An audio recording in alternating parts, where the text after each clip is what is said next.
On croit souvent que nos grands-parents seront toujours là, comme une partie fixe du décor de notre vie. Ils ont toujours été là dans nos souvenirs, dans les repas de famille, dans les maisons pleines d'odeurs familières, dans les petites phrases qu'ils répètent, dans les gestes simples qu'on pensait normaux, presque éternels. Quand on est enfant, on ne voit pas le temps passer sur eux, on les aime sans réfléchir, on court vers eux, on s'assoit à leur table, on écoute à moitié leurs histoires parce qu'on pense qu'on aura encore mille occasions de les entendre. Puis on grandit, et sans vraiment le vouloir, on espace les visites, on reporte les appels, on se dit qu'on passera la prochaine fois, la semaine prochaine, le mois prochain, quand on aura un peu plus de temps. Mais pendant qu'on remet à plus tard, eux continuent de vieillir en silence.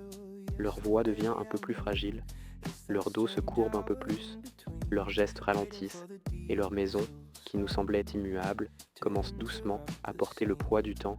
Puis un jour, tu les regardes vraiment, et tu comprends que ce que tu voyais comme une évidence était en réalité quelque chose de profondément fragile.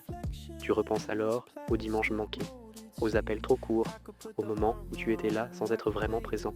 Et tu comprends que ce qui faisait la beauté de leur présence, c'était justement sa simplicité.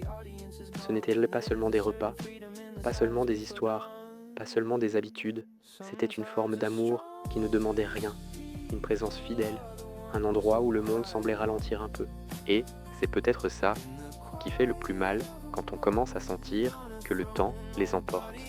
Ce n'est pas seulement la peur de les perdre, c'est la douleur de réaliser qu'on n'a pas toujours compris, à temps, la valeur immense de leur existence dans notre vie.